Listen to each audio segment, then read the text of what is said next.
Hey Panda Nation, you are listening to the Inverted Gear podcast with your hosts Nelson and Hillary. Join us every week as we take you behind the scenes into our brand, discuss upcoming projects, and conversate beyond the mat with the interesting people we've met along the way.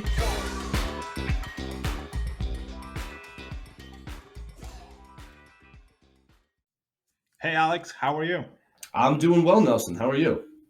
I'm doing good, man. It's really cool to finally talk to you. For sure. Yeah, I mean we've been going back and forth for years, but never really had much conversation face to face. Yeah, and I initially met you because there were some pictures online of you just looking jacked on a Panda rash guard dominating the tournament, Mm-hmm. and then I found out you were doing strength conditioning for a lot of the Atos guys. Yes, sir. So a lot of that started came out to compete in Pan Am's in 2015 and stayed with a friend of mine in San Diego. Used an inverted gear gi for that. Um, But when I was out here for a week, my buddy was training at Atos, and I'm originally from Connecticut, so much smaller gym. And seeing all these guys here, being a real like small fish in a big pond again, I loved it. I competed in wrestling through high school and college, so to sort of feel like that level of competition increase, I was like, man, I really want to be out here. So competed in pans, hung out here for a week.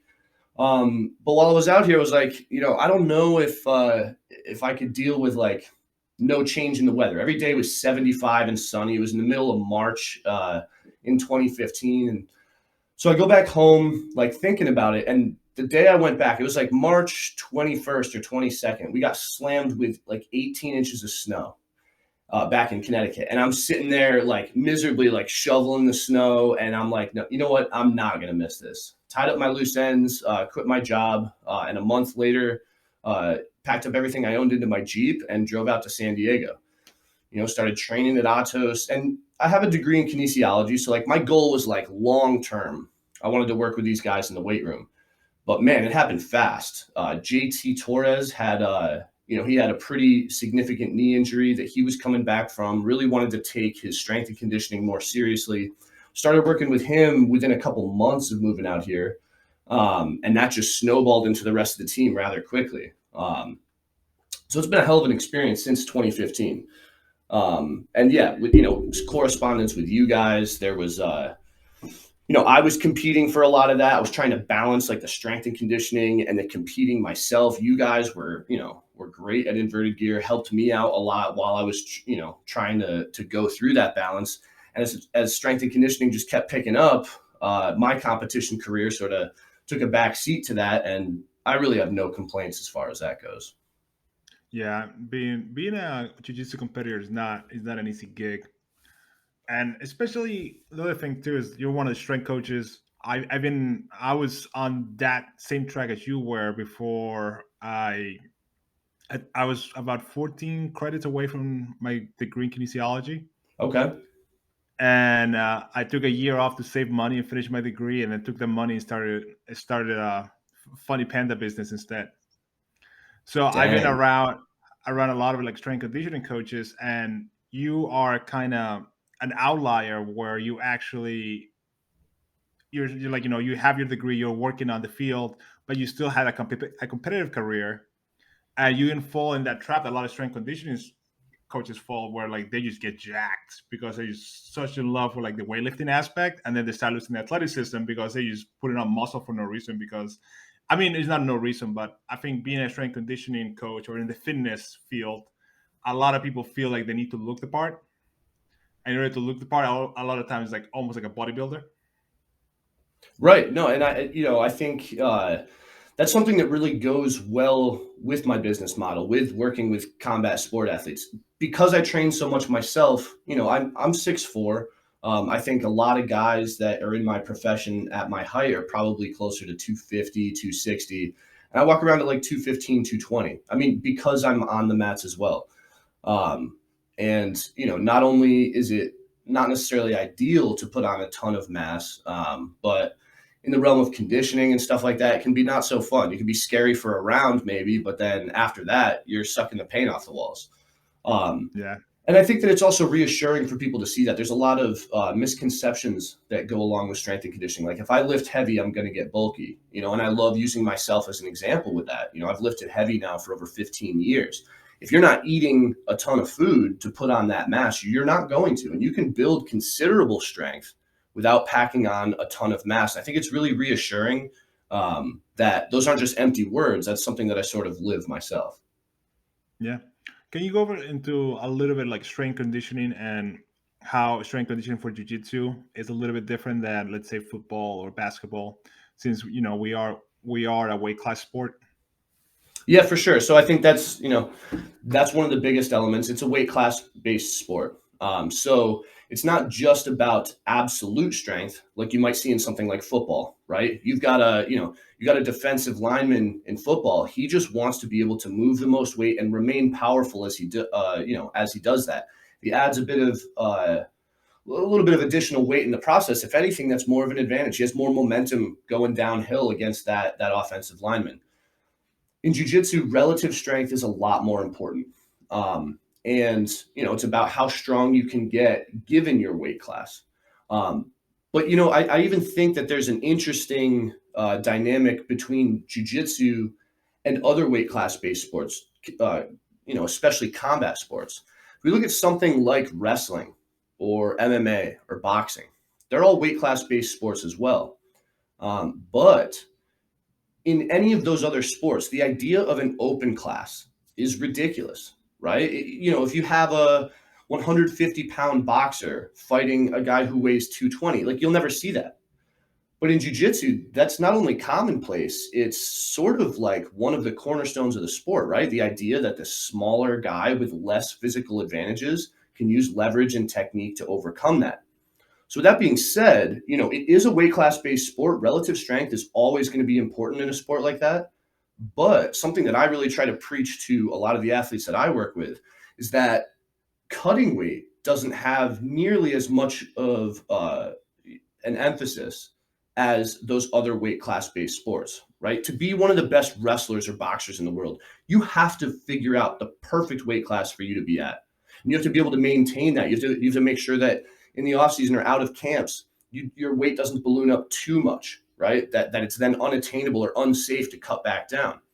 For jiu-jitsu, I mean, if we look at some of these greats in the sport, was Roger Gracie great just because he chose the right weight class? Like, absolutely not. When we look at a lot of these greats, what actually happens is you'll see them meet success regardless of weight class, which then translates to something like the open class.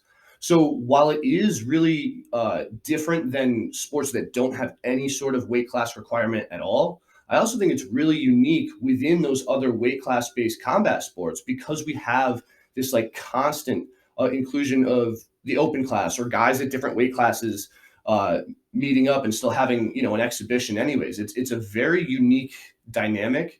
And it's something that I try to preach a lot. Guys get really focused on their weight. And I think that can be detrimental to your performance on the mats. If you don't focus as much on your weight and instead focus on feeling as good as you possibly can when you step on that mat, much, much better things are going to happen, especially if you're a competitor that does then try to compete in the open class. Yeah, for sure. And then another aspect, especially when we talk about IBJJF tournaments, a lot of people forget is you weighing in mat side. Mm-hmm. You don't have 24 hours to recuperate, drink your electrolytes, get an IV or whatever. You get weighed in, and then you might take 2 sips of your bottle on your bottle of water on the walk to the mat, and that's it. And then not only that, you've got a bunch of matches really close to one another time-wise. So, I remember in wrestling tournaments, we were guaranteed a much longer period of time between our matches. For jiu-jitsu, sometimes you go, there's another match, and then it's you in your next round again. So I think that element also, like, it's important that people in positions of authority, whether it's, your jiu-jitsu instructor, strength coach, nutritionist, whatever, let you know that you don't have to kill yourself to hit a specific weight. And if you look at a lot of the most successful guys, of course, there are people who do put a big emphasis on cutting weight, but there are many, many more examples of guys who don't. And I think that using those as examples, especially for guys at lower belt divisions. Like when I'm working with a blue or a purple belt and he's hyper fixated on his weight, I'm like, man, maybe there's a chance. You've got these lower belts to try to figure it out. You don't know for sure that you need to be a middleweight. Maybe at your frame, you'll walk onto the mat and be much more dangerous at middle heavy. And if that's the case, then we shouldn't be freaking out about trying to hit middleweight. So I really try to be that different perspective, because in a lot of weight class based sports, it becomes a big focus. It's almost inevitable, right? That, you go into the locker room, you got guys weighing themselves, right? You got people weighing themselves before and after training. Becomes a little bit too obsessive, especially in a sport with something like the open class, where you can see success with a guy 3 weight classes lower than another individual. So I like to really put that emphasis on feeling as good as you can the day you compete, and then let the weight class thing sort of sort itself out from there. Yeah, that's an amazing perspective. And one of the things you mentioned, like middleweight, always those guys are killing themselves to go middleweight. I always tell them, it's like, hey, you are going into lightweight and middleweight are probably the 2 toughest divisions and always have the largest number of competitors. A lot of times, like if you go middle heavy, those guys are a little bit bigger. A lot of times, are a little bit less technical because they're like used to relying on their strength, a little bit more size. Same as you go up even heavier to heavyweight, super heavy. If you have these like super technical guys that came up, especially if they came up as a middleweight and then eventually they start growing into their frame and go to middle heavy or heavyweight, you see a lot of success. I mean, look at Leandro Lowe, right? I mean, his first world title was what, at lightweight? And then, wound up competing regularly at heavy and super heavy after that. It does translate well, and when guys realize that they don't need to be super restrictive all the time and can feed themselves and can fuel their body for what they're about to do, very often, like you said, they can see greater success at those higher weights. Yeah, I mean the OG example was Gabriel Bella. Mm-hmm. He fought like middle. I think he was fighting like MMA at middleweight, like 185, and competed at 185, and eventually ended up competing like ultra heavyweight, and won like a few world titles that way. And it was hilarious to see just that progression. No, and I think that it's important that people get reminded of that. I'm sure we've all seen training partners or even ourselves where we get a little bit too obsessive with weight. And in jiu-jitsu, like for sure, getting away from that obsessive nature and just, making sure that you feel good, looking at some more of those qualitative things instead of like that quantitative number on the scale can be really good for you. Now, going with the feeling good theme, I know you have a lot of guys that have like a pretty big training volume. How do you balance their training volume between lifting weights and what they do on the mats?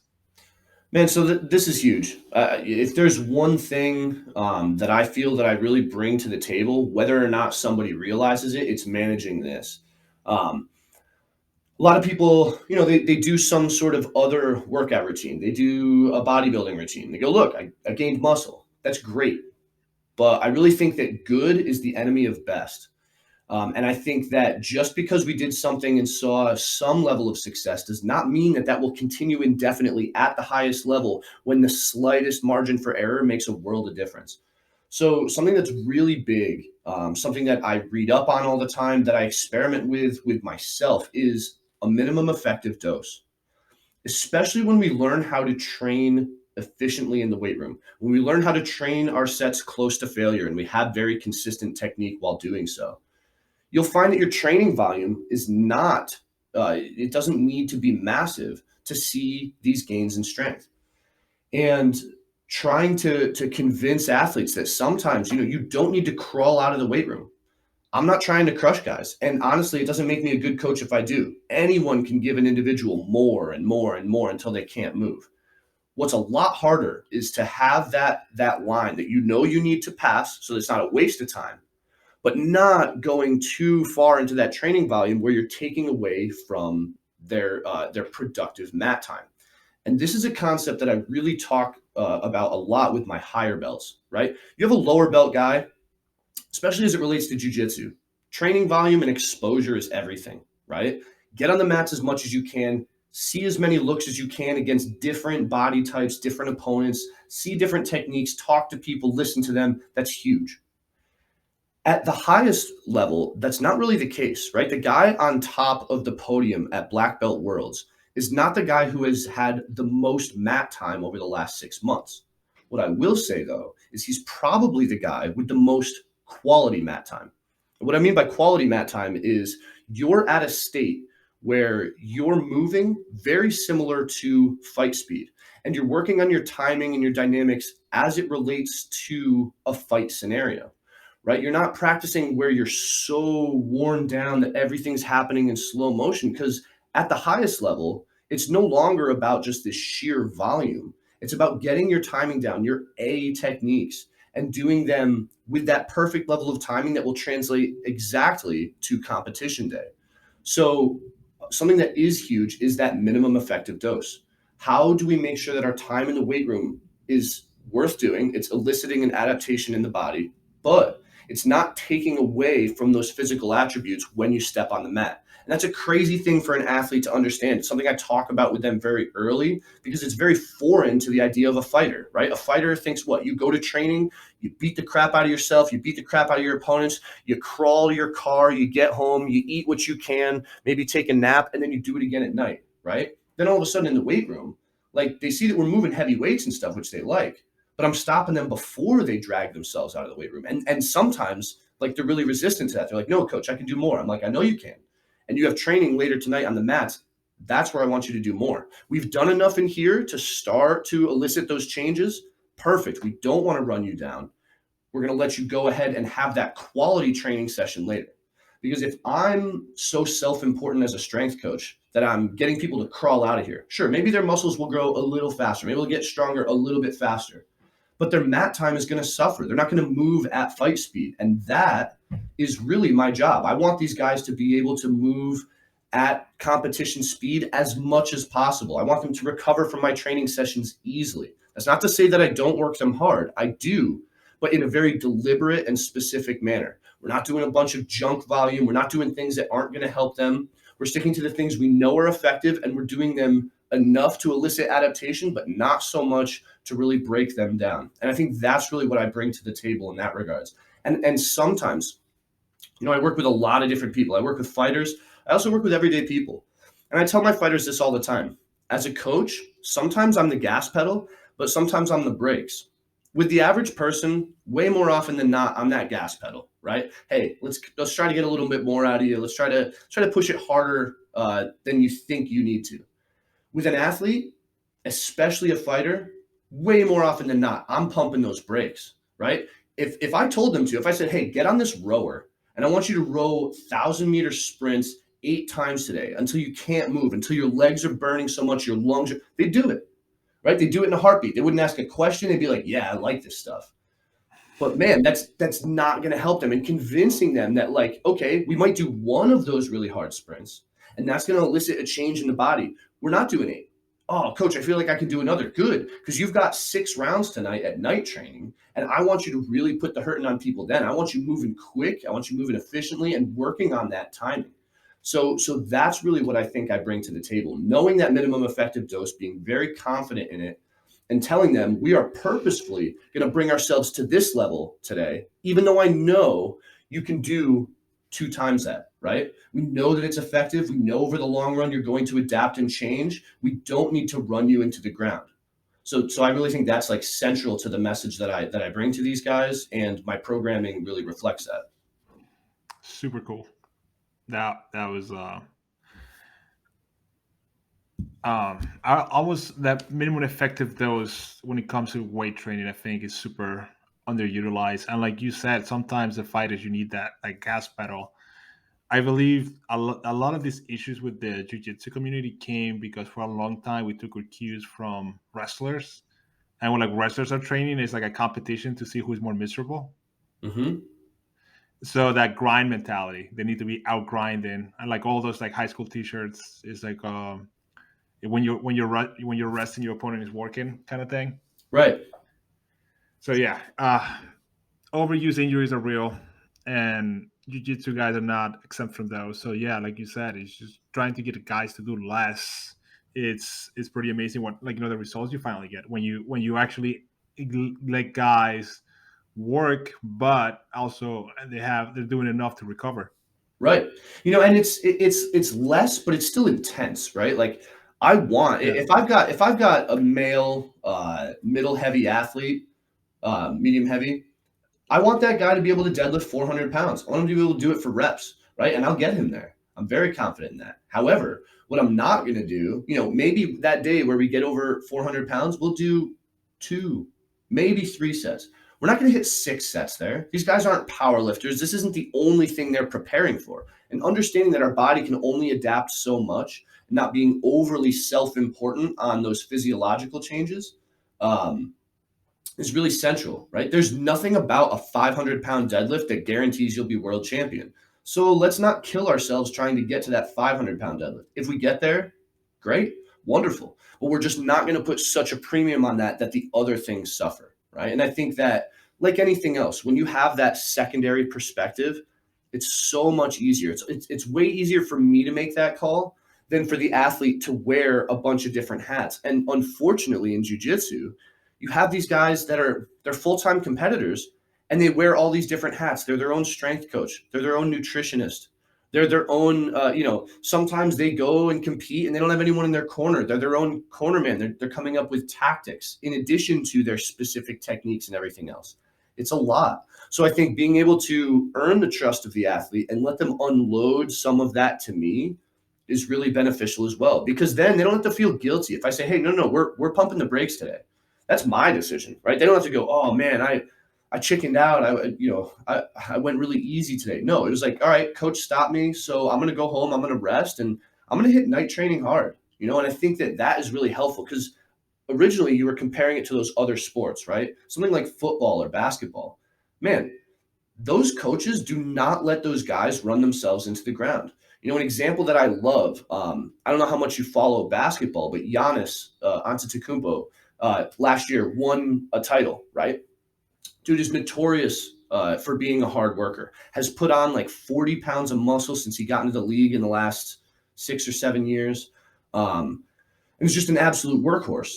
But there are times that the Bucks, his team, have said openly that they've locked the doors to the facility so he can't practice, because sometimes an athlete's mindset can be their own worst enemy, right? Sometimes more isn't better. Sometimes we have to be able to relax and rest and let the body repair.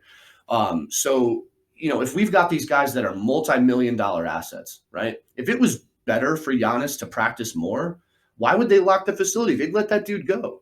But it's important to recognize that, yeah, we need to work hard. Working hard at the highest level is like the bare minimum. But then it's also working smart, knowing when to pump, to put on the gas and when to pump the brakes a little bit. So leaving that responsibility outside of the athlete is really, really essential, I think, at the highest level, so that they don't second guess themselves. They're not wondering, is this the right decision? It's like, no, coach isn't being emotional about this. He's looking at this like every other scenario, and he's making that call. And I think that's really big as well. Yeah, I hear you. And that's something that I think gets lost a little bit in our sport. And I think it's starting to come through. I mean, the other thing too is, like, for a long time, the common jiu-jitsu knowledge was, it's like, if you want to get in better shape for jiu-jitsu, you just do more jiu-jitsu. And there was a very big anti-weight training sentiment that was part of the sport for years. Mm-hmm. Yeah, I think part of that is people started to come up. Look at the first few iterations of the UFC. The Gracies didn't choose the largest brother to go compete. They purposefully chose Royce, right? Because that would make a statement that technique, especially within this martial art, can overcome these physical attributes. That's great. But that was when not everyone had that technique, right? Nowadays, how different is the technique at the highest level? Certainly way less of a mismatch than it was 20, 30 years ago when the UFC was first starting, right? So now we've got guys evening things out. Maybe there's a slight increase in technique, one guy or another, but it's way closer. Well, now I think it's important that you can reintegrate things, physical attributes like strength, right? If you and I are very similar in terms of technique, but I'm stronger than you, or I'm better conditioned, or both.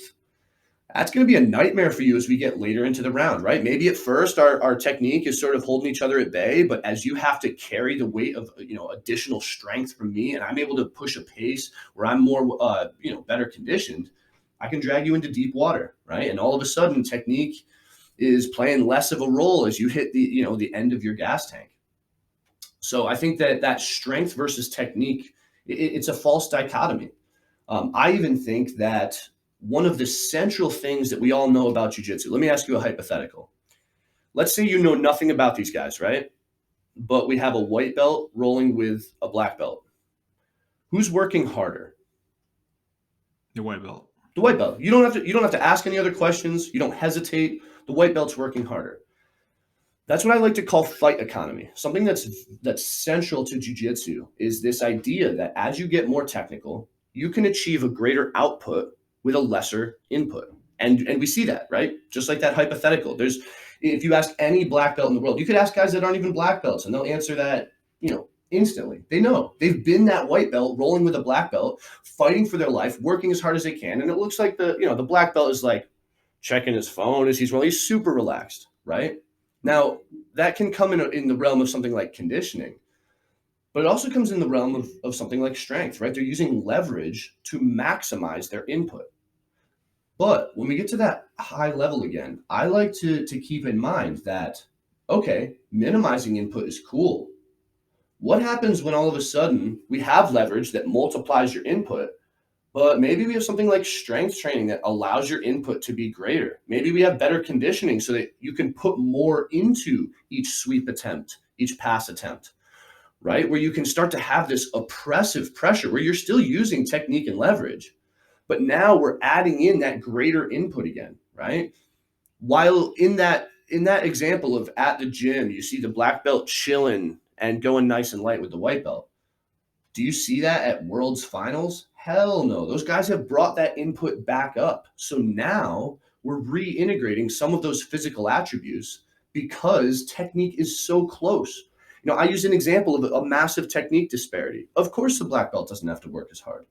But when we have the finals of worlds, man, strength freaking matters.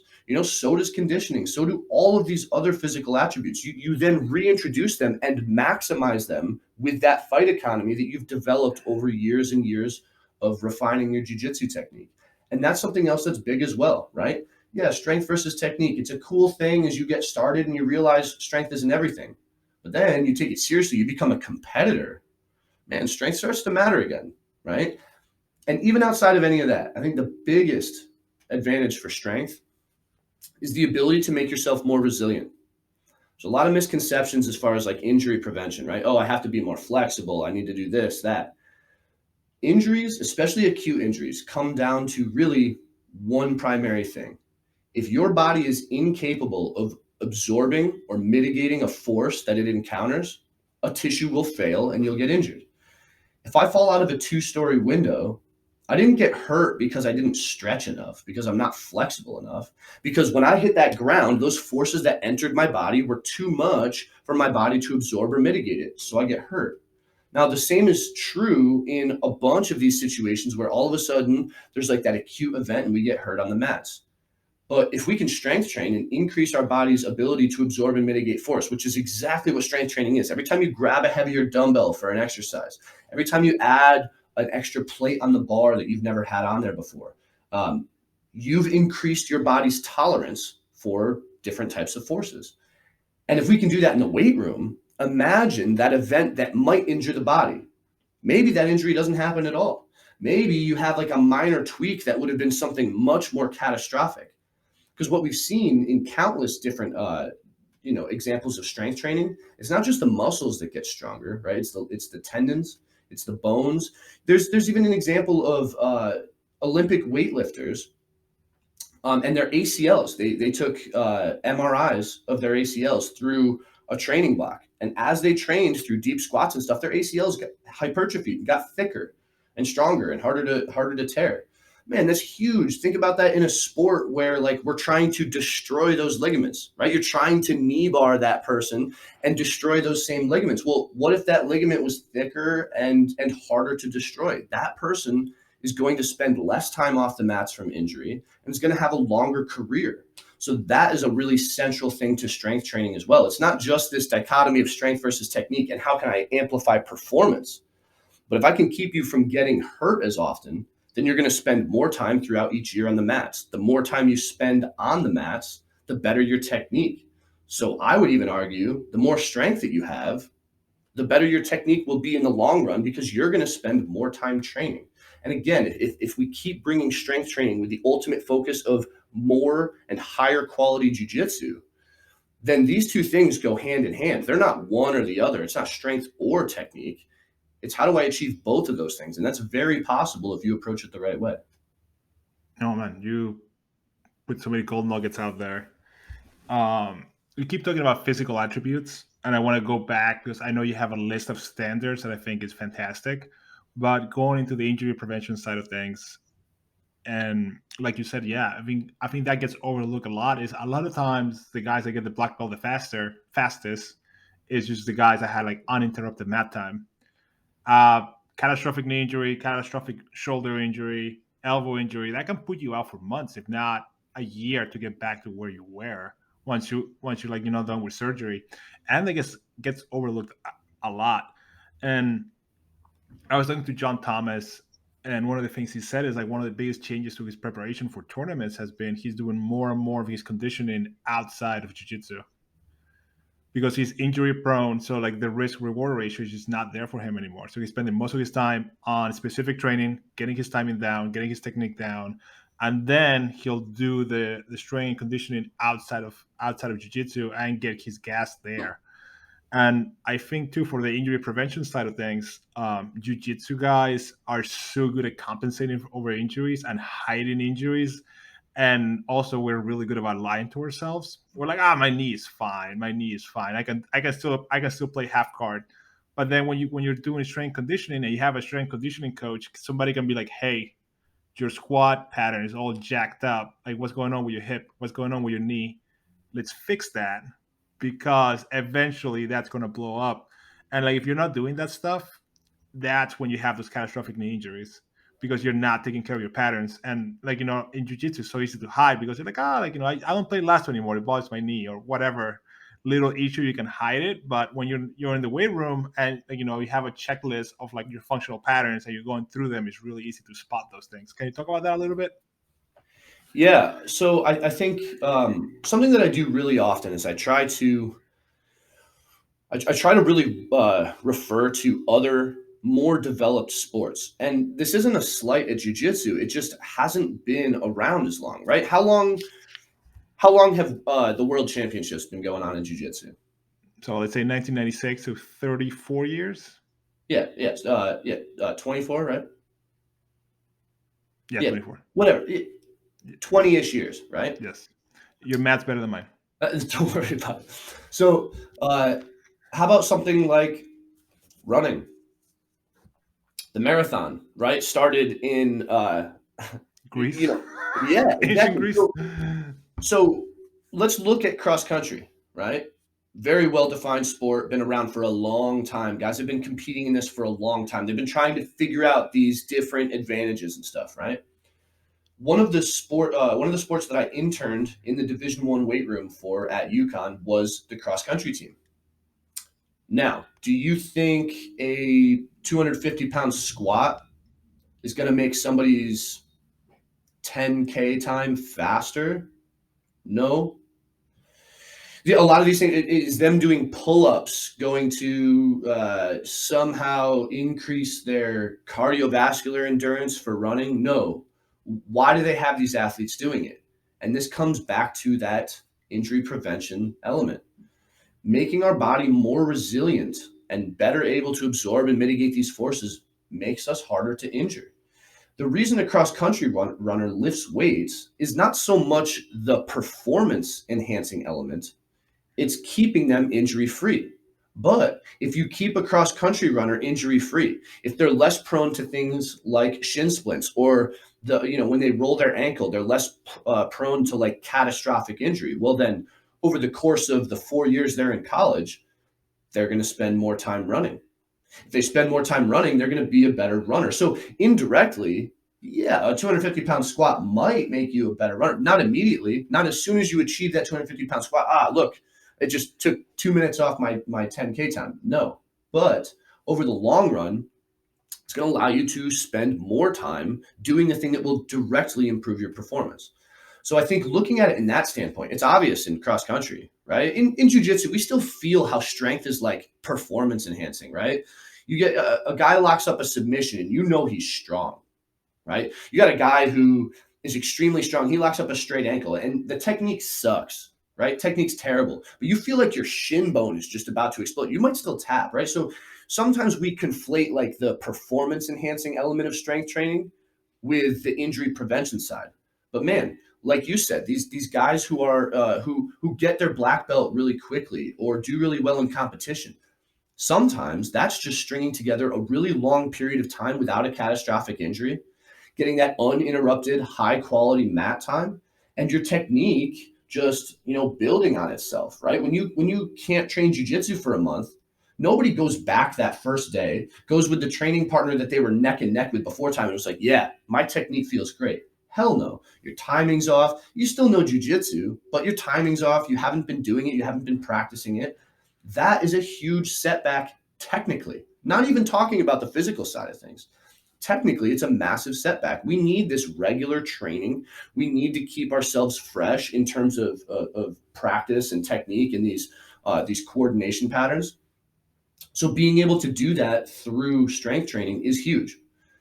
But it's tough, right? Because how do you prove to somebody that their strength training just kept them from being injured? An example I like to use is locking my car, right? You lock your car, Nelson? Yep. Okay, now, do you know every single time that locking your car stopped somebody from checking the handle and getting in? You don't know. You don't know when it works, but you do know that it works, so you do it, right?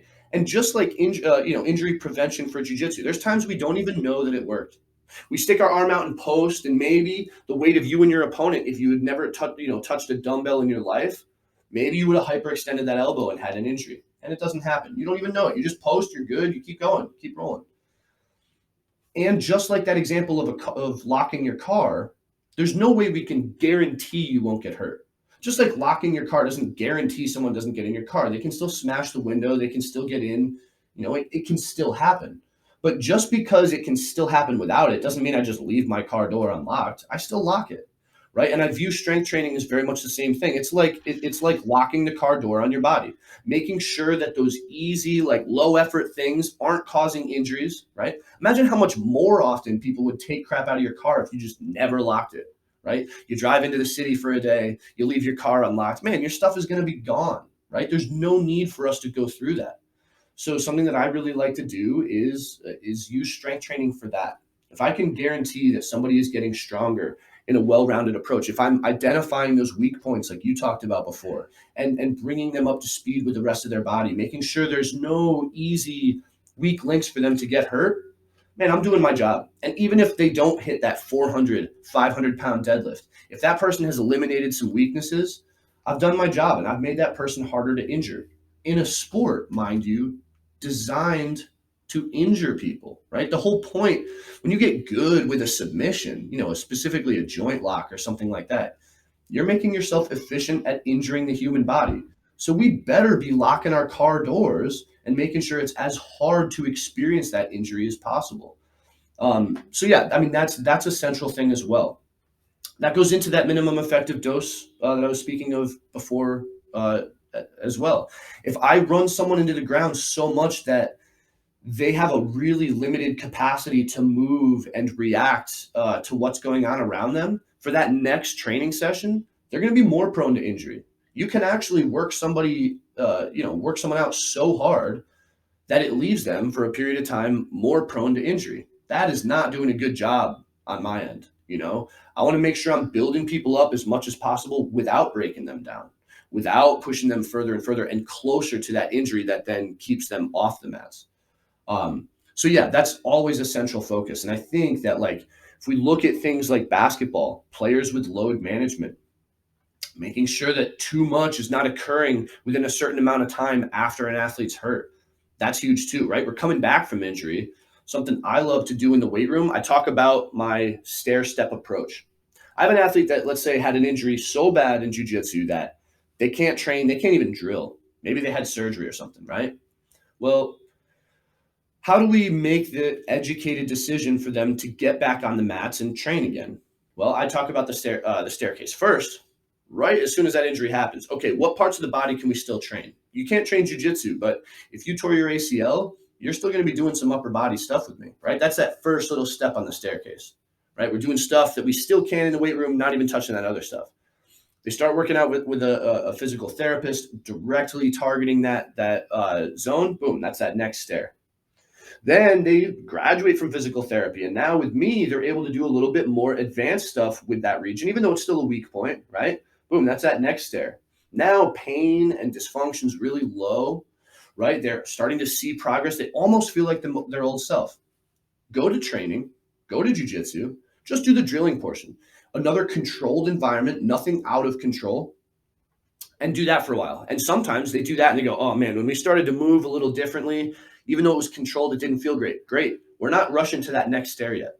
We're going to hang out here for a little bit. Do the positions you know that you can do. Then all of a sudden, everything in drilling feels fine. The weight room is still taking off, right? We're doing our squats, our lunges, everything else for that person with that former ACL tear. Now every light is looking green to start rolling again. The problem is when you've got that athlete that wears all those hats, right? And they're their own strength coach, they're their own technique coach, they're their own physical therapist. I mean, most of those people are much more familiar with the mats than they are the weight room. So they'll approach this all backwards. They'll be starting to drill early on. They'll be doing all before it because they're like, oh, I don't want to hurt myself in the weight room because they're unfamiliar with it. But the reality is, if picking up that 45-pound dumbbell hurts you, guess what we're not going to do that day? We're not going to pick up the 45-pound dumbbell. We have a very high degree of control in the weight room. If you think about it, when we're on the mats, no matter how good we are, we have a very low degree of control. We've all heard like, man, rolling with white belts can be dangerous because they can move a way you're not expecting. And then that it tweaks a joint in a direction that you're not ready for. That's a white belt, right? So we don't have a very high degree of control while we're training jiu-jitsu, even when we're very good. It's never 100%, right? You don't know if this person is going to move in a way that all of a sudden hurts you. It's very unpredictable. The weight room is very predictable. So it allows us to have this staircase. And if you look at other sports, that's exactly how it works. You have a basketball player that tears their ACL. They're not just going right back to basketball. That's madness. No one would imagine doing that. Right? They have the right support staff that goes, okay, first thing we're doing is we're working around the injury, right? We're doing other stuff in the weight room, getting your upper body nice and strong. Maybe we'll even train the other leg for a bit of that crossover effect for rehab. Then you got your physical therapy. And they go through that whole staircase in basketball or in any other sport. I just try to bring that to this context. So it's not just about preventing injury, but in a sport that's designed around destroying the human body, it's kind of inevitable. So with that, it's how do we bounce back from that? And something that I also preach to my athletes, something that I'll openly share about myself. If I live to be 80 years old, you can guarantee I'm going to have another couple serious injuries or relatively serious, things that keep me from doing the things I love doing, right? It's going to happen. I do my best to prevent it, right? But sometimes someone breaks that window and you get your radio stolen. So I've accepted that if I continue training jiu-jitsu for a long period of time, it's going to happen. How well can I execute that staircase and have a game plan so that I get back from that injury as fluidly as possible? I'll go as far as saying bouncing back from an injury is a skill in and of itself. It happens. Let's accept the fact that it happens. And let's make sure that we have sort of like this fire escape plan in place that we know exactly how we're going to approach it. There's no questions being asked. There's no, oh man, I'm hurt. What do I do now? No, it's okay, I'm hurt. I know exactly what I'm doing. I've done this before. Sure, last time it was a wrist. This time it's my shoulder, but I know how to approach it. It's going to be the same thing. First, I work around it. Then I figure out how, and I use professionals to figure out how exactly to start to challenge it. Then as I bring it up to speed, how do I really build it back up again? And then how do I slowly reintegrate myself into that sport such that I have a smooth segue back in, and the lowest chance of re-injury as possible, right? We're trying to get as much done as we can without falling back down that staircase. That's definitely not what we're looking for. So I think it's not just injury prevention. It's having that game plan laid out so that when you do get hurt, you have a plan and you have a step-by-step approach as to how to get back to what you were doing, right? Don't just be like, yeah, oh man, can't play lasso ever again. What do you mean you can't play lasso again? Let's figure out what's going on with the body. Let's figure out what we need to do so that at the top of the staircase, if you love lasso, it's you playing lasso again. That's the goal. That's the role that I play as far as injury prevention, but then also rehabbing injuries and getting somebody back to performing the way that they're used to. That's great. Can we go and talk a little bit about your strength standards? Sure. You're talking about like that exercise battery? Yeah. Yeah. So if you want, I can pull up specifics for it. But essentially, the first thing that we did is we figured out just like a combine in football, right? In football, you have this series of events that are predictive for success at football, right? If you have a wide receiver if you have two wide receivers and one of them has a 6-inch higher vert, he can jump 6 inches higher than the guy next to him, there's a good chance that he's going to see more success than that guy, right? And the same can be said about their agility drills, et cetera, et cetera.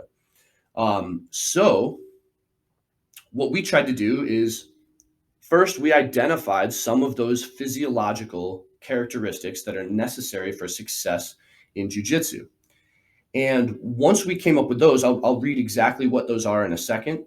But once we came up with those, it was a matter of, okay, how do we take objective, verifiable measurements of those characteristics? And then because we have this pool of athletes, okay, let's test these things and let's see, okay, we have someone who's a hobbyist, okay, do this event. We have somebody who's a high-level competitor, do this event. Oh my God, the high-level competitor does this better. This is probably predictive. It's objective and verifiable, and it does actually predict success on the mat to some degree. Of course, technique and stuff is important. And in the combine, they get into certain things that are specific to football, but they're not drawing up X's and O's and stuff like that, right? They're looking at the physical attributes. How do I measure this?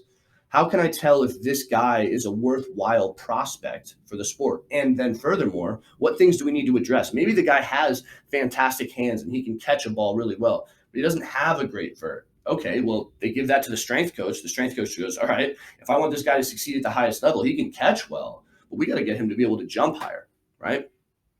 So these are the physiological variables that we identified first. We have anaerobic power, right? Power produced in short bursts without the utilization of oxygen. We have relative strength that is relative to your body weight. Like we talked about before, very important in any body weight based sport. Local muscular endurance. Let's look at just the forearms, for example, right? How long can my forearms maintain a grip on something? And if you think about that as it relates to jiu-jitsu, I mean, if your grips burn out while you're training in the gi, probably not going to have a very good time, right? Even if you have great technique, if you can't maintain a grip for the 6, 8, 10 minutes for your match or your round, probably not going to go all that well, right? It's a necessary physical attribute. We have glycolytic capacity and aerobic base. These are the two that fall under what most people would traditionally know of as conditioning. The glycolytic capacity is going to be used a lot more so for like repeat bursts. Let's say like chaining passes together, right? You got high level guys. They know that a pass isn't going to work on its first attempt. How do you chain different passes together? And from my end on a strength coach, how do I make sure that you can chain those techniques together without leaving yourself so depleted that you're helpless afterwards? And then the last one is an aerobic base. It's a little bit of a different energy system, and that's going to largely play into recovery. Now, recovery occurs in a few contexts in jiu-jitsu. One is like, we talked about the tournament or even just training at class, right? Maybe we've got 6-minute rounds with 2 minutes in between. How much can you recover in those 2 minutes? That's going to be largely based on your aerobic base. And if you think about it, if you and I just went with 2 different partners, right? We both got equally tired, but you had a better aerobic base. We take 2 minutes off. We already decided, hey, Nelson and I, we're going second round. You have a better aerobic base. As soon as we slap bump, you might notice I'm still breathing a little bit heavier, right? You're going to start off that round at a much, much better place than me because you have that better aerobic base. Now, the interesting thing about the aerobic base as well, if we look at jiu-jitsu compared to, let's say, wrestling is much, much higher paced, right? Jiu-jitsu, maybe you have like a long scramble is what, 10 seconds? And then after that, let's say, there's a scramble, you get past my legs, you're in side control. I fight for a few seconds, but you've solidified the position. Well, what happens after that? In the vast majority of cases, you stabilize, and there's a period of time that goes by, sometimes quite long, where essentially you're recovering and getting ready to advance to that next position. So aerobic base plays a bit into that level of recovery as well. And if you've got a guy that has this stop-go type of style, which most people do on some level, but every time they go again, they're more well-rested, man, that's gonna feel oppressive, for the opponent. So those are the 5 variables: anaerobic power, relative strength, local muscular endurance, glycolytic capacity, and aerobic base. Now, we came up with 8 events that test those things, and some of them blur the lines a little bit. So we have a 5-calorie sprint on the assault bike. That's a great measure of anaerobic power. Then for relative strength, we have a few different events that are all relative. They're strength, but they're relative to your body weight. So we have a trap bar deadlift 5 rep max that we then calculate based compared to your body weight. We have a pull-up AMRAP, just doing as many full range pull-ups as you can. That's naturally going to be relative to body weight because that's what you're pulling up. We have a walking lunge 5RM, which, like the deadlift, is then compared to your body mass. And then the next one sort of factors in local muscular endurance with relative strength. This is a favorite of mine, something that I really started to use a ton. A pull-up iso hold. So you grab an athlete, you have them get to a pull-up bar, they get their chin above the bar. I start a timer as soon as that happens, and I keep that timer running until their chin dips below the bar. It's kind of crazy, but you have a lot of these guys who, they might not put up really impressive numbers in the gym, but they have phenomenal isometric strength. We didn't list that as a physiological variable, but it is something that is also tested here. They might not be able to do a ton of pull-ups, but you have them hold their chin above the bar and compare that to someone who's never trained jiu-jitsu, and it'll blow you away how much longer they'll hold their chin above the bar. I think that's a great measure, a predictive measure for success on the mats. Then we have a farmer carry that's done with 50% of your body weight. The 2 dumbbells add up to 50% of your body weight. You hold them at your sides. You walk as long as you can until it falls out of your hands. It's great local muscular endurance and a little bit of glycolytic capacity, but it's also specific to your forearms. Very predictive of success in jiu-jitsu. We have a body weight back extension. You do 10% of your body weight held as a dumbbell, and you do as many back extensions as you can in 75 seconds. And then the last one that we have for the aerobic base is a rowing ergometer. You're going to do 1,000 meters as fast as you can. That's going to also involve, obviously, a little bit of the glycolytic capacity, but because of the length of time, it tends to be very predictive to their aerobic base as well. So those 8 events do a really good job of telling me which of those variables somebody is very proficient at, right? Maybe like, wow, that's a really high level. We don't need to focus on that much, versus very deficient at, like, man, this is something we absolutely have to work on. And it allows me to sort of cater what I'm doing in the weight room to make sure that, like you said, 10 minutes ago, addressing that weakness. It's not always a weakness as like, oh man, your squat looks kind of funny. It's like, damn, you're trying to be, an elite jiu-jitsu athlete, but you can't hold your chin above the bar for 40 seconds. That's a problem, right? Think about something like a submission. When I lock up a submission, sure, it's great if I finish somebody in the first 10 seconds, but that almost never happens, right? You apply that squeeze, you keep squeezing, you reposition, you squeeze again. Maybe they get a hand free, you lock it up again, right? So something like that, if that's a weakness, that's something I definitely want to address in the weight room, because they'll feel that difference on the mats. Yeah. The other problem too is I think a lot of jiu-jitsu guys. That's why I love what you did with this battery test, and you just broke down all these physical attributes, because a lot of jiu-jitsu guys are they just look up a training program and then they never look at what their training background is in comparison to what they're working. So if you have one end of the spectrum is a marathon runner that comes into jiu-jitsu, and then the other end of the spectrum is a power lifter that comes into jiu-jitsu, they're going to need completely different training programs. For sure. And then that's one of the nuances that gets lost when you're not familiar with strength and conditioning, and you're trying to add that to your programming, but you're not looking at the right things. Right. I think another problem as it relates to conditioning, I have athletes, but before we came up with this, you'd have athletes all the time be like, man, coach, my conditioning is really bad right now. And I'm like, how do you know that? They're like, oh man, I had a really hard round with so-and-so. I normally do a lot better. And I'm like, so you sure it was your conditioning? You're sure? Is it maybe that your timing is a little bit off and you have to work up, from lost ground the entire time, right? The whole time you're just retaining guard. It's super tiring, even if you're in great shape. Are you sure? Now we can test that. Oh, you think you have bad conditioning? Well, let's test it. Oh, actually, your conditioning's fine. Actually, it's well above average. It's not that. What's going on with your technique? Have you been injury free?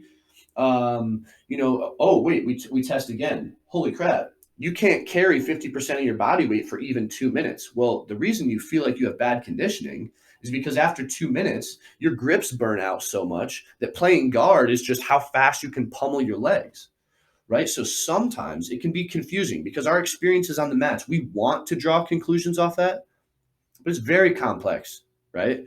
We have a regular training partner. There could be a guy that you beat 9 times out of 10. And for some reason on Wednesday, you go with him and he taps you. Those things happen. Does that mean that your jiu-jitsu's crap now? Does that mean we have to break everything down and be like, oh my God, this guy's better than me? No, those things happen. So it's really important that as it relates to the things in the weight room, and I saw this happen all the time in the past, a guy would have a bad day of training. He'd come in, we got to change my whole program. Okay, wait, what's going on? And essentially they had some bad rounds. They don't like that.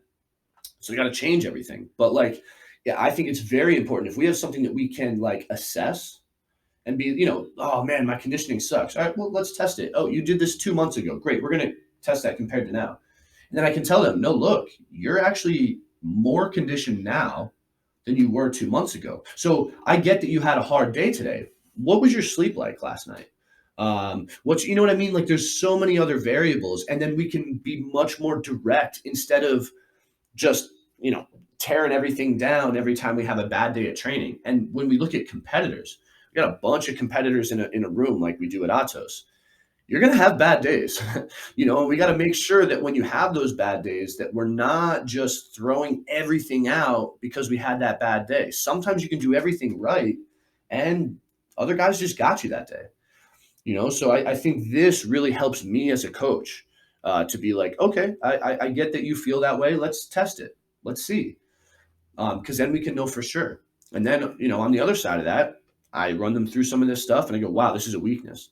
And then 6 months later, I can go, hey, remember when that was a weakness? Well, we did this again. And now it's one of your strengths. I mean, that's beautiful as well, right? We took something that you were not very good at, and we turned it into one of your strengths. And now you can utilize that attribute more on the mats. You've made yourself more dangerous, and that's pretty cool. That's amazing. Alex, where can people find you online? So I think where we're at most is Instagram at Electrum_Performance, or mine is at alex.sterner, Sterner. We're very receptive. We try to put out content as much as possible. And we also have a YouTube channel. If you're looking for more in-depth stuff, sort of like what we talked about here, that's very commonly on YouTube if you search Electrum Performance as well. You have some of the funniest fitness Instagram reels on that too. So I recommend you guys follow Alex. I'll add the battery of tests to the show notes. And Alex, thank you for your time. No problem. Thank you a ton, Nelson. It was all my pleasure.